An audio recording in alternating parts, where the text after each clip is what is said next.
Bom, boa noite. Vamos iniciar então mais um estudo do Mildinho, mais um estudo do Evangelho de Mateus, iniciando hoje uma passagem nova, né? Nós encerramos na semana passada a passagem da ovelha perdida, da parábola da ovelha perdida, e hoje nós vamos começar uma passagem que em algumas traduções recebe o título de O Perdão do Pecado de um Irmão. É uma passagem que trata do perdão, da reconciliação. Então, vocês já viram que é barra pesada, né? É um tema delicado. Sabe? Vocês viram que eu dei entonação de voz. Delicado. É árduo. É exigente. Gera angústia, gera aflição, gera um certo medo, o medo do insucesso, o medo do fracasso, porque tem sido um fracasso recorrente na nossa história kármica. Quem lê André Luiz percebe que o perdão, perdoar o adversário, reconciliar com o adversário, é um tema recorrente na obra do André Luiz. E não é à toa, porque é justamente uma obra que trata do nosso preparo psíquico para a travessia planetária, para a encarnação. Então é no plano espiritual que se dá uma pré-reconciliação. E o André Luiz descreve justamente esse processo. Por que é uma pré-reconciliação? Porque o processo de reconciliação e perdão entre as criaturas, ele só se consolida no ambiente, no palco em que a ofensa se deu. Entenderam?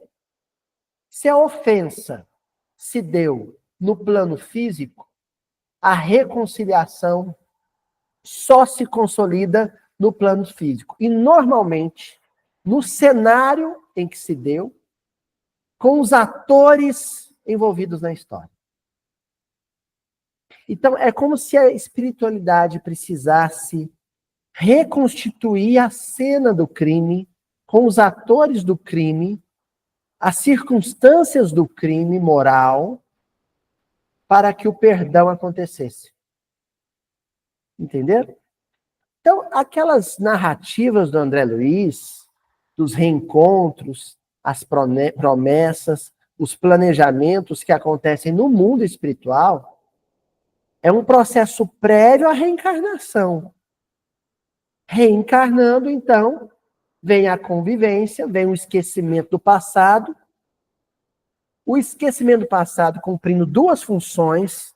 A primeira, a de amortizar o dano, porque com o esquecimento do passado é como se fosse um anestésico, um analgésico, doendo menos, porque a memória, a lembrança é menos vívida. O ressentimento, ele tem menos motivo para se exacerbar. Esse é o primeiro fator. O segundo fator que contribui o esquecimento do passado é que ele torna o perdão um processo mais espontâneo. Entendeu? Mais natural.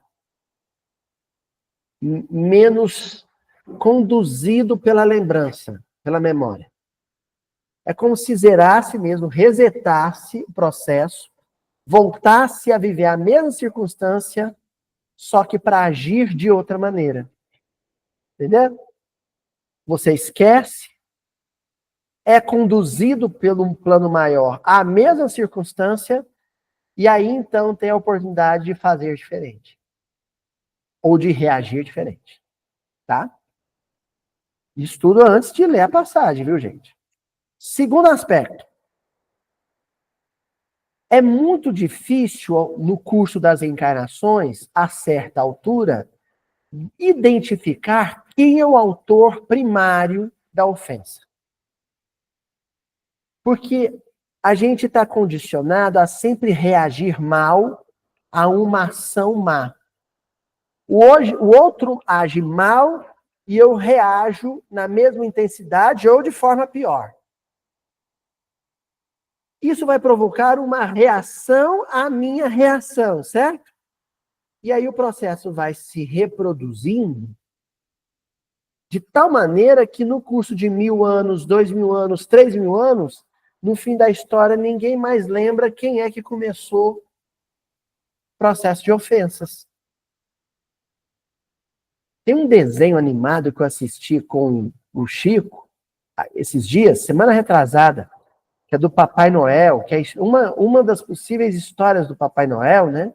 Chama Klaus.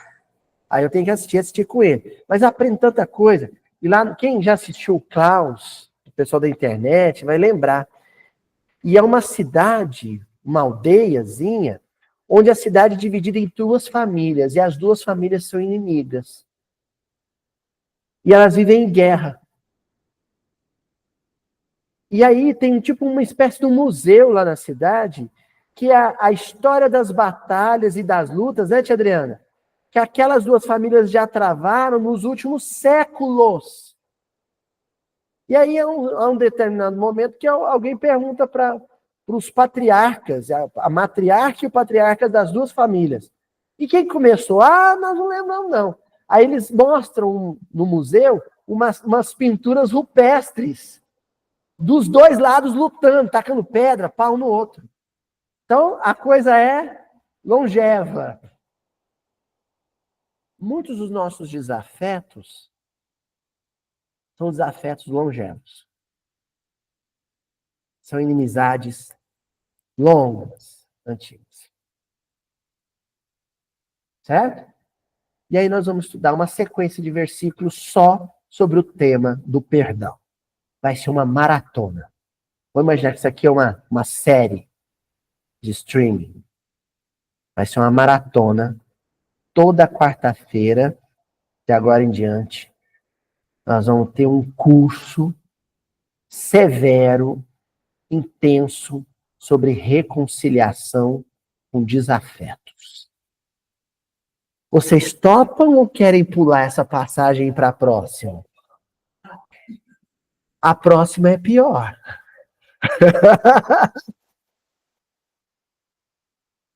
Vocês topam? Quer, Toizinho? Então, fecha com essa daí. A passagem fecha com isso aí. Vamos ler? Ora, se o teu irmão contra ti vai e repreende-o entre ti e ele só, se te ouvir, ganhaste a teu irmão. Capítulo 18, versículo 15. É o versículo de hoje. Mas vamos ler os próximos para a gente entender a passagem. Aí, versículos 16 ao 22. Vamos lá? Mas se não te ouvir, leva ainda contigo um ou dois, para que pela boca de 2 ou 3 testemunhas toda a palavra seja confirmada. E se não as escutar, dize-o à igreja, e se também não escutar a igreja, considera-o como um gentil e publicano. Em verdade vos digo que tudo o que ligardes na terra será ligado no céu, e tudo o que desligardes na terra será desligado no céu.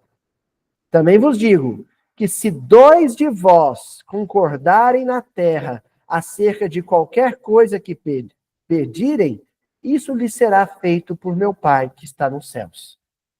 Porque onde estiverem 2 ou 3 reunidos em meu nome, aí estou eu no meio deles. Então Pedro, aproximando-se dele, disse: Senhor, até quantas vezes pecará meu irmão contra mim? Eu lhe perdoarei? Até 7. E Jesus lhe disse: Não te digo até 7, mas até 70 vezes 7. Começamos hoje. Eu sei que às vezes eu não entendi nada. Claro, se a gente entendesse, não precisava ter humildinho. Então, nas próximas semanas, nós vamos entender esses versículos. Mas vamos começar hoje com esse, capítulo 18, versículo 15. Se o teu irmão pecar contra ti, vai arguí-lo, vai interrogá-lo, conversar com ele, entre ti e ele somente. Se te ouvir, ganhaste teu irmão. Bom, Vamos olhar primeiro a camada mais superficial, a camada mais simples de entendimento, e depois vamos para as mais profundas. A mais simples.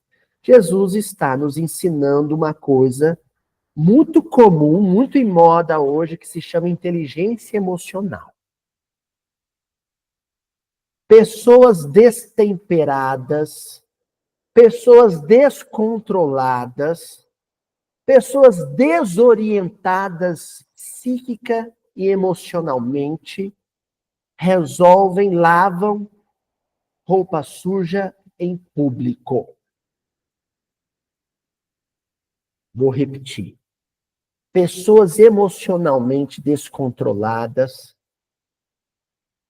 lavam roupa suja, resolvem diferenças com plateia em público. Pessoas com inteligência emocional, pessoas emocionalmente equilibradas, ponderadas, resolvem suas diferenças com o semelhante à parte, em local reservado, com discrição e em sigilo. A gente poderia parar por aqui. Não poderia? Mas não pararemos. Sabe por quê?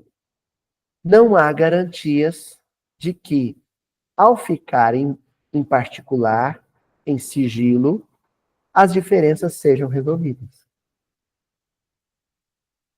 Mas fazer isso em reservado, em particular, já minimiza bastante os problemas. Amortiza bastante os problemas. Entenderam? Então, um primeiro passo para não complicar mais a situação, para não deixar a circunstância mais ainda comprometedora, é conversar com alguém em particular. Pronto, já resolveu uma parte do problema. Nós vamos estudar hoje, ao longo da noite, a outra parte do problema, e é a reconciliação em si. Certo, gente? Ah, eu sou chefe, sou patrão, tenho que chamar a atenção de um funcionário. Não faça isso na frente dos outros funcionários. Ah, eu sou mãe, meu filho tem um procedimento errado. Não faça isso na frente de outras pessoas, mesmo que seja uma criança. Chama em particular, conversa em particular. Lá em casa eu levo o Chico, não é, mãe? Para conversar no quarto. Aí ele desperta e fala assim: Chico, vamos lá no quarto conversar? Aí ele já fala assim: mas pai, vai ser uma conversa de amor, né? A conversa sem ser de amor é quando ele fica sem a televisão, às vezes sem um brinquedo, sem um passeio, né? Para ele pensar melhor no que fez. E tem uma conversa de amor, que é quando eu ponho ele no colo, abraço ele, né? Aí depende da gravidade do que foi feito. Mas eu sempre procuro levar ele para o quarto. Então, aquele quarto se tornou um ambiente, assim, da minha intimidade com o Chico. É, né? Ah, é, então. Eu e a Juju também, quando a gente quiser conversar, a gente vai para o quarto, para o nosso quarto. A gente tem que ter esse hábito saudável. Na casa espírita, a mesma coisa. E, gente, é claro que eu aprendi isso a custas de muito vexame, de muito bafão. Tá? Você sabe o que é bafão, né? Bafão que eu promovi, que procó em público. Não é, Priscila? Né? A Priscila sabe disso. Em muitas ocasiões, tive que resolver um problema e fiz isso em público. Não foi legal.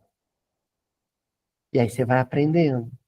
Depois de passar muita vergonha, você vai aprendendo, né, Tininha? Você vai aprendendo a chamar, né?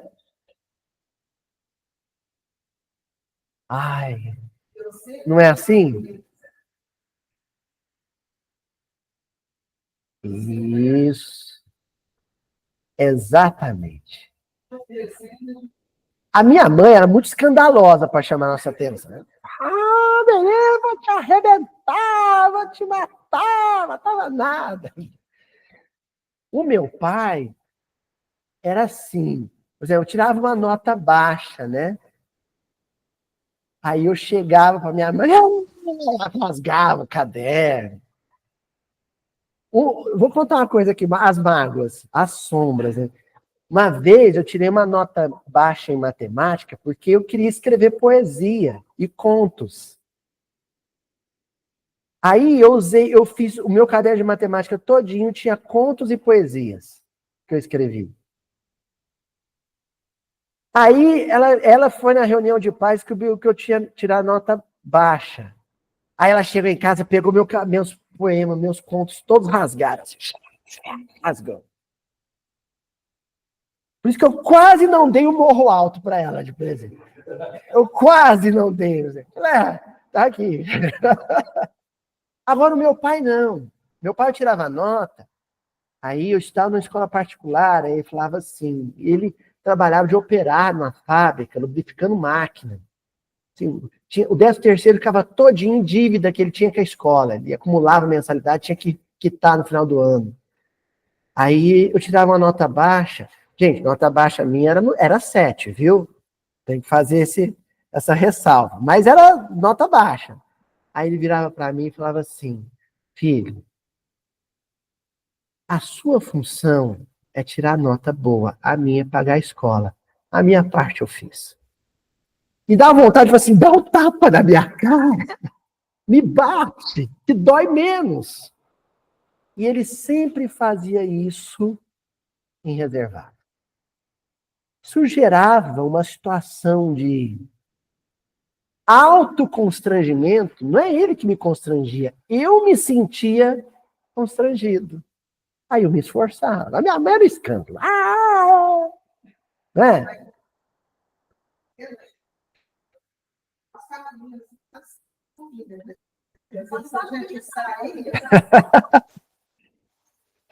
Isso ali eu também me tapa no supermercado. Nossa Senhora. Lá em casa? Não. Ali na Arthur Machado, uma vez eu dei uma birra, um perereco na porta de uma loja de brinquedos. Quem lembra das casas Dyer? Eu fui até o Boa Vista, subindo a Arthur Machado e tomando tapa na bunda da minha mãe. Aí fazia aquele escândalo. Meu pai era mais reservado. Não estou dizendo, lógico, de modo nenhum que meu pai é melhor que a minha mãe. Mas a estratégia dele era mais eficiente. Entendeu? A minha mãe participou da minha formação de caráter, mas não foi por causa dos pererecos. Foi por causa de da vida dela em si, né? Por que eu estou dizendo isso? Porque o processo de educação da inteligência emocional para o perdão começa aí, em ser mais discreto na hora de se ressentir. Complexo isso que eu estou dizendo, né? Começa aí, gente. Ter um ressentimento, uma forma de ressentimento mais discreta. Começa aí. É claro que aí vai ser trabalhado até o não se ofender. Mas é um processo, não é? É gradativo, não é? Vamos começar assim, sendo mais discreto, mais elegante, na hora de dizer para alguém: estou magoado, ou estou chateado, ou estou frustrado, ou estou descontente. Chame em reservado e conversa com calma, mesmo com pessoas de intimidade, né? O fato da gente ter intimidade com alguém não exclui a educação, a gentileza. Até na hora de dizer: estou chateado, não gostei do que você fez, você me magoou, você me feriu. Entendeu, Bernadette? Tá vendo? É só a gente pensar assim. Pãezinho, Adão, Sebastião, só pensar assim. Dá para ser educado, mesmo na hora de eu dizer o que você fez não foi legal. E eu estou chateado com você. Fala, Reinaldo. Hoje, inteligência emocional, existe não problema. Isso! Muitas pessoas não entendem errado o nome e fala exatamente de como você falar com as pessoas. Entende errado porque não leu o livro, né? Pegou de segunda mão, né? Ele fala justamente como, quando você se sente machucado, qual que é a forma de você falar com outra pessoa para não criar um embate, mas Exatamente. criar uma solução. Porque Jesus é tão impressionante, a proposta de inteligência emocional, a comunicação não violenta de Jesus, é tão impressionante que ele não está dizendo que não é para falar. Vocês repararam isso? Vamos ler o versículo de novo? Se o teu irmão pecar contra ti, ou seja, eu sou ofendido, o outro é ofensor, vai arguí-lo. Olha que é uma ordem, ele está dizendo, vai e conversa com ele, vai e resolve.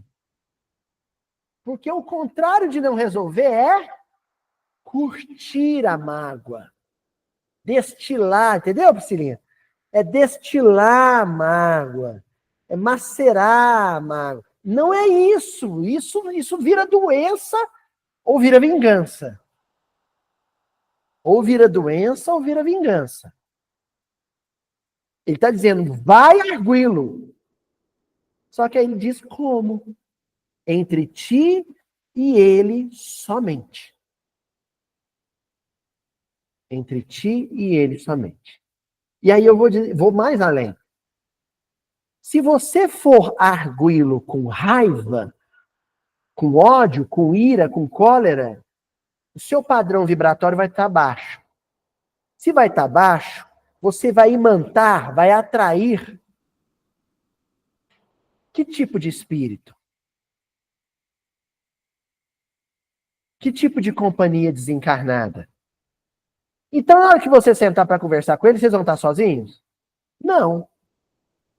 Então, a proposta de Jesus é, entre ti e ele somente faz uma prece antes, cheira a florzinha, assopra a velhinha, diminui o batimento cardíaco, a frequência cardíaca, descontrai a musculatura da face, do trapézio superior.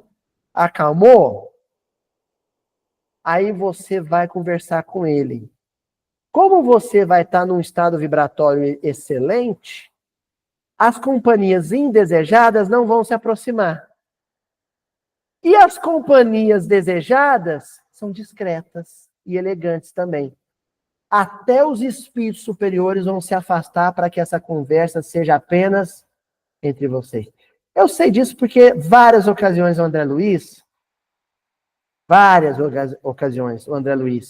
o Clarence, o Alexandre, o André Luiz, eles se afastam para deixar os outros dois se reconciliarem. Entendendo? Correto? Podemos avançar? Bom, qual palavrinha eu destaquei aqui nesse versículo?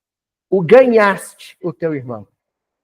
O que é ganhar o irmão que me ofendeu? Nós vamos falar aqui a interpretação. Gente, acho que esse vai ser o primeiro miudinho em que nós vamos ficar só no versículo sem avançar para o primeiro texto. Mas vai ser assim, viu? Essa passagem tem que ser assim. O que é ganhar o teu irmão? Numa perspectiva cristã, é conseguir perdoá-lo ou conseguir que ele te perdoe. Esse ganho é um ganho fruto do entendimento da reconciliação. Se a reconciliação aconteceu, você ganhou o teu irmão e ele te ganhou. Uma conquista, um ganho. Certo? Só que na perspectiva humana, rasteira, ganhar o teu irmão é vencê-lo, é derrotá-lo, humilhá-lo, fazer ele curvar. É quando a gente fala assim, interpretando tortamente o versículo aqui, eu vou chamar ele no cantinho, ele vai ver que é bom pra tosse. Eu vou acabar com ele. Aí você ensaia um texto, tá tudo aqui, ó, na ponta da língua, no cérebro. Eu sei direitinho o que eu vou falar. Aí você chama ele no canto, mas destrói, sabe? É um tiro de escopeta no peito a queima-roupa. Enquanto você não vê ele curvar a cabeça e pingar lágrima, você não está satisfeito. Na hora que você sente que você massacrou ele, aí você se sente satisfeito. Aí você encerra com e que isso não se repita mais. Justiceiro. Entendeu, Timinha? É isso que Jesus está propondo? O que é esse ganhar o irmão, então? Vamos entender melhor? Bom, primeiro nós vamos começar com o Evangelho segundo o Espiritismo. Nós vamos ler o texto, analisar, mas de antemão já digo o seguinte. Na perspectiva do Evangelho segundo o Espiritismo, no capítulo 10, bem-aventurados os que são misericordiosos, item 5 e item 6, então começa aqui, ó. No item que trata justamente da reconciliação com o adversário, num capítulo chamado Bem-aventurados os que são misericordiosos. Só existe reconciliação onde existiu misericórdia. De uma parte em relação à outra. Do ofendido em relação ao ofensor. Segundo, ganhar o irmão é o assunto morrer aqui, hoje. Isso é ganhar o irmão. Se a coisa se alongar por 1 ano, por 2 anos, por 20 anos, por 200 anos, você não ganhou seu irmão. Então tem que morrer hoje. A conta tem que fechar hoje. Porque se não fechar hoje, você está numa situação delicada. Porque a ideia é reconciliar com o adversário antes da tampa do caixão baixar. Como você não sabe se a tampa do caixão vai baixar amanhã, tem que ser hoje. Olha, eu avisei que hoje ia ser um estudo desagradável. Eu avisei. Não avisei? Indigesto. Vocês já jantaram? Não vão mais, né? Perderam a fome. Vou repetir. Essa reconciliação ela tem que acontecer antes de algum dos dois fechar os olhos, abotoar o paletó, comer grama pela raiz, descer 7 palmos abaixo da terra. Estou falando do corpo, viu, gente? Antes de entregar o corpo para a natureza.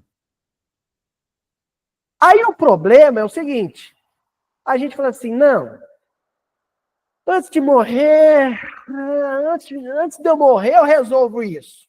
Mas você fica com a ideia de que você vai desencarnar daqui 70 anos, daqui 50 anos, daqui 30 anos. Mas você não tem essa garantia, seu Adelmo. Pode ser amanhã. Ó, se eu estou pensando no assunto hoje e posso desencarnar amanhã, para quando que é a reconciliação? Para ontem. Para ontem. Eu já estou atrasado. Eu já estou em risco. Eu já estou na corda bamba. Só que quando eu falo da urgência do perdão e da reconciliação, é iniciar o processo. Isso é que é bonito. Porque às vezes a ofensa é tão grande, o ressentimento é tão grande, que o processo de reconciliação pode durar muito tempo. Só que tem que começar hoje.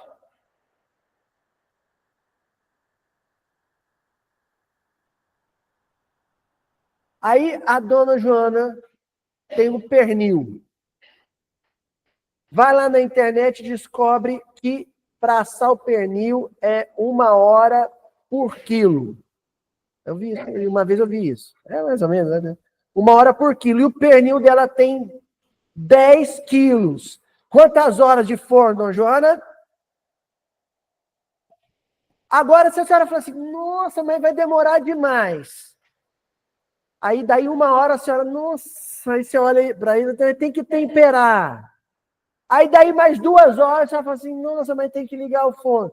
Que hora que vai terminar o pernil? Mas a questão, Sueli, aqui é uma metáfora para a gente entender o seguinte. Se o processo demora, quando é que eu tenho que começar? Agora, quanto antes. Porque eu já sei que vai demorar. Entendeu?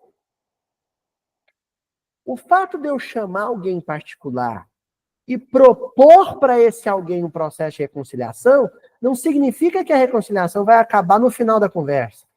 Se acabar, terás ganhado o irmão. Se não acabar, você iniciou as negociações. Entenderam?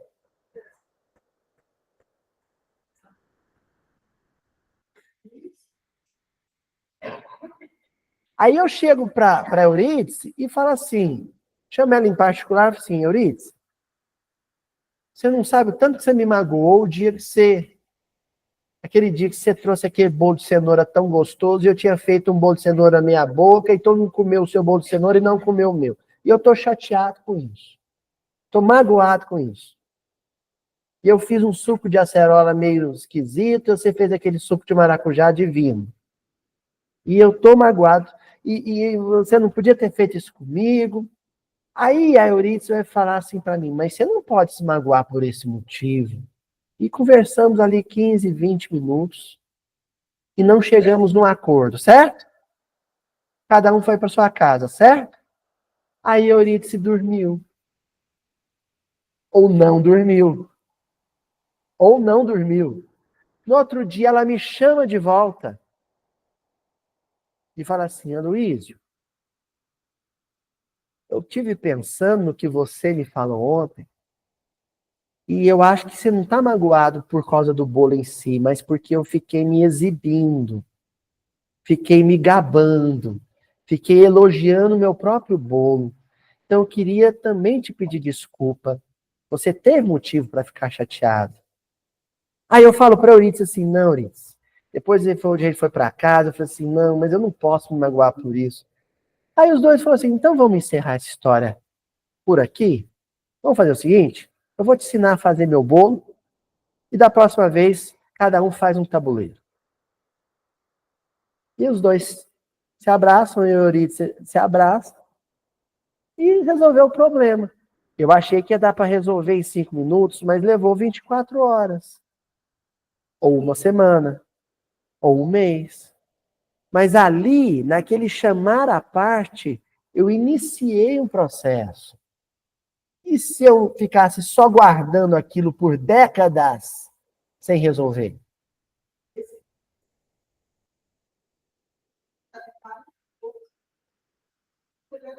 Tá vendo? Às vezes atravessa uma vida inteira uma mágoa.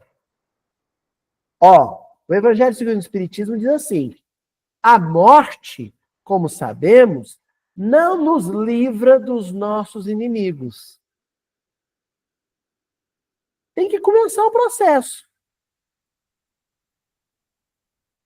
Porque se um dos dois desencarnar, isso não vai resolver. Não vai interromper ali. Vai continuar. Os espíritos vingativos perseguem muitas vezes, com seu ódio, no além-túmulo, aqueles contra os quais guardam rancor. Eu já ouvi isso muitas vezes, vocês também já devem ter ouvido assim. Ah, eu sou do bem. Eu não guardo mágoa de ninguém, ninguém guarda mágoa de mim. O que você sabe sobre as suas inimizades desencarnadas? As suas antipatias invisíveis? Não é?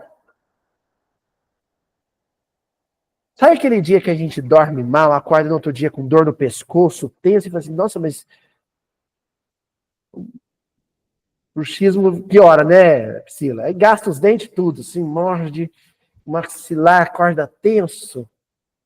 Será que durante aquela madrugada não houve algum encontro? Alguma conversa tensa entre você e um desencarnado qualquer? Será que ele não está esperando um pedido de desculpa ou um perdão somente dado por você que está encarnado, para ele que está desencarnado, para que se inicie um processo de preparo da reencarnação dele no seu lar, como filho, como neto? Entendeu? Por causa disso. As inimizades não cessam com o túmulo. Elas prosseguem.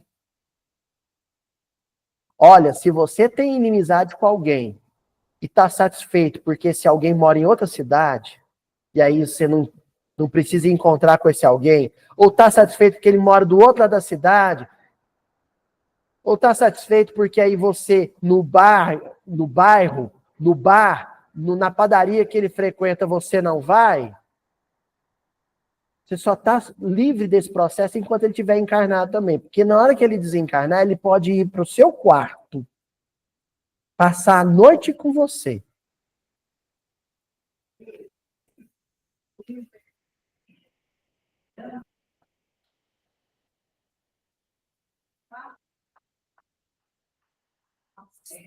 Deve ser 4.000 anos, né? Por aí, 4.000 séculos, acho que... Aí é ódio demais, né? 4 séculos. Olha aí. Um processo de obsessão contínuo. Então, pensem bem. Eu estou satisfeito porque o chefe, eu e o meu colega de serviço não dava certo. Trabalhava lá na Copare.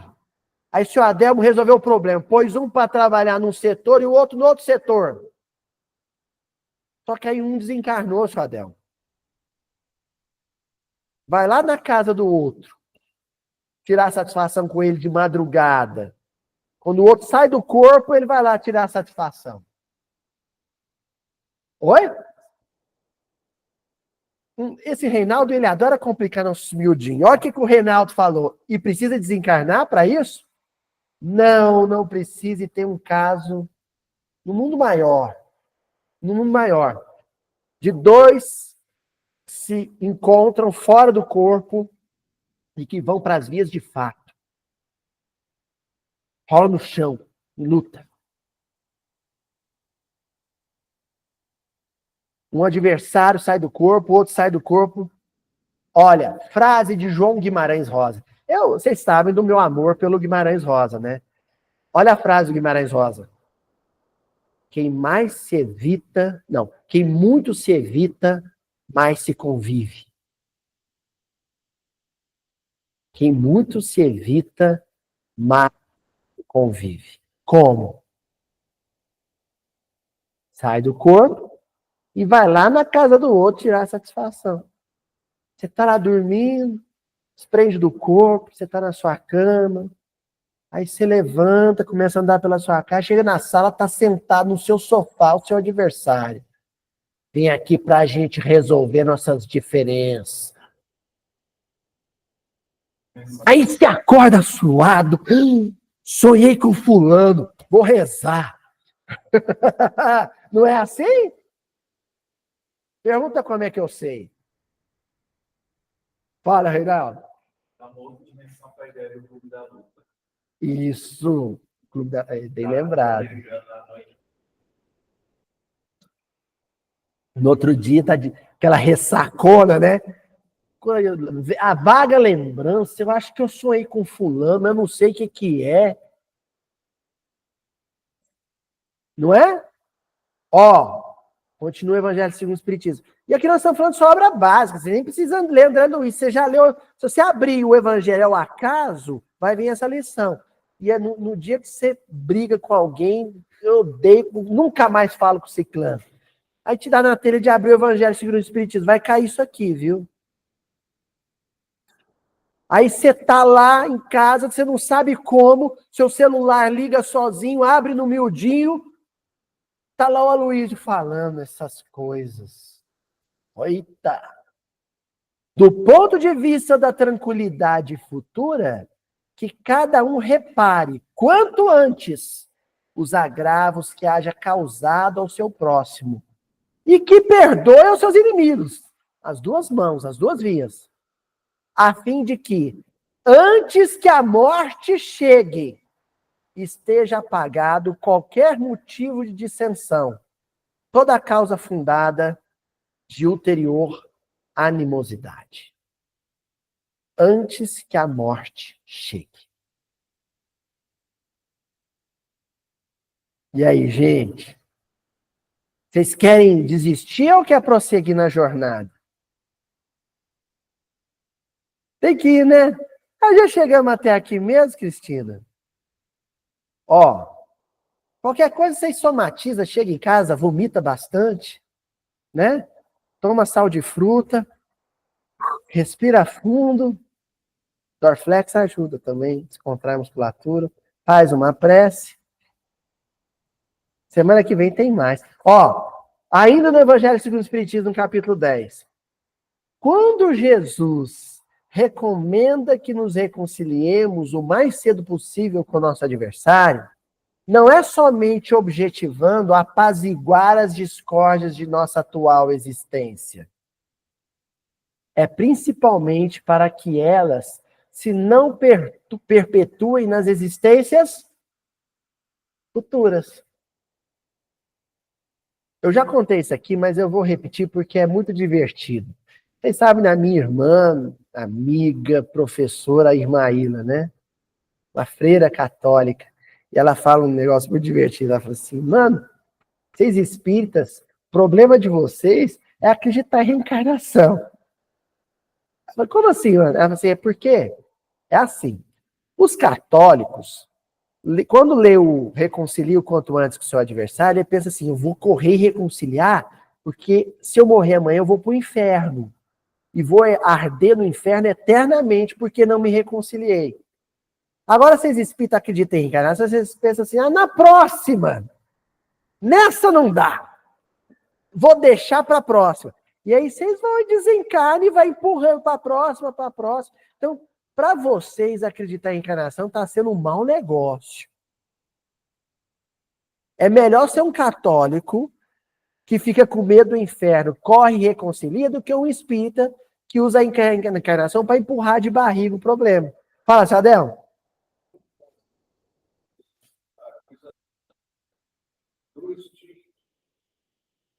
Programaram para fazer uma reconciliação. Quando ele montasse, ele tinha uma briga de 10 metros de cerca. 10 metros, é sempre assim, né? Nunca é uma fazenda inteira.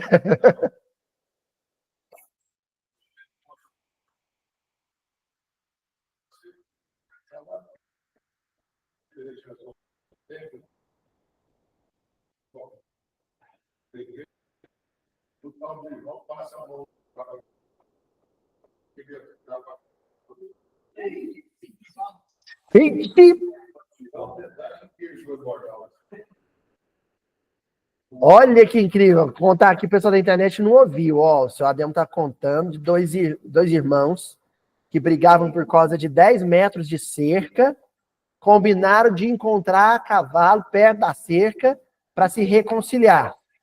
Só os dois. Ou seja, até aqui seguiram a orientação de Jesus, né? Só que um puxou uma faca para talhar um pedaço de queijo, o outro achou que ia enfiar a faca, sacou do revólver, deu um tiro. Aí eu pergunto, ele foi para se reconciliar no lugar reservado? Foi. Mas foi armado. Os dois foram armados. Então eles não estavam totalmente predispostos à reconciliação.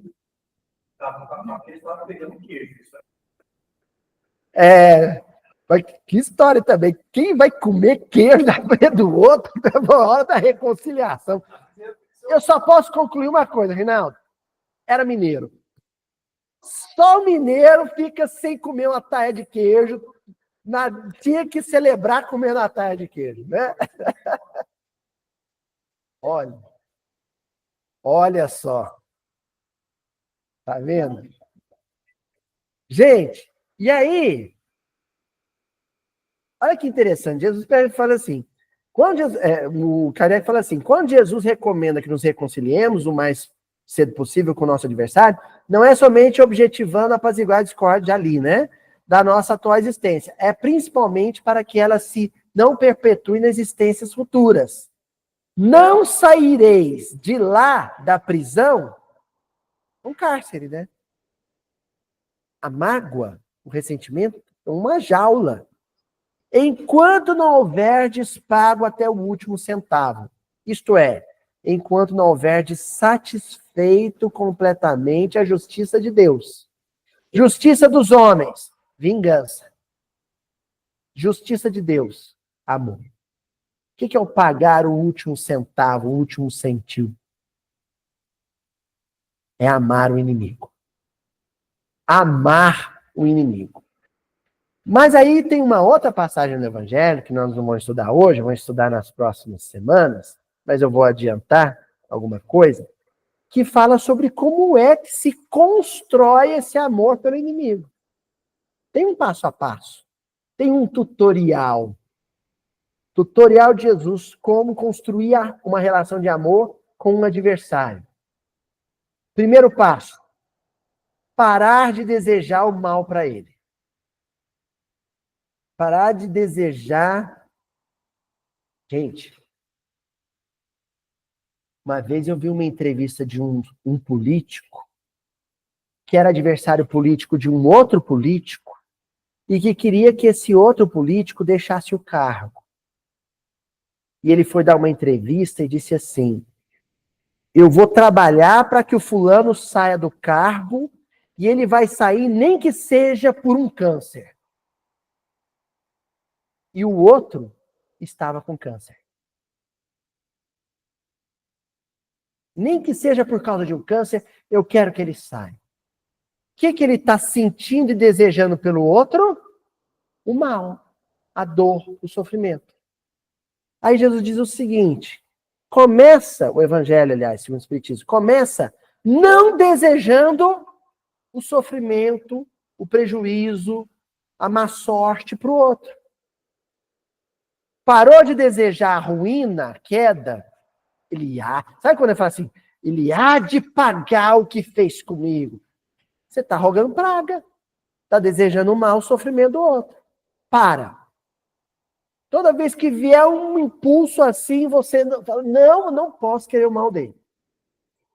Quando você assimilar, parar de desejar o mal do outro, aí vem o segundo passo. Segundo passo, pensar e desejar o bem para o outro, através da oração.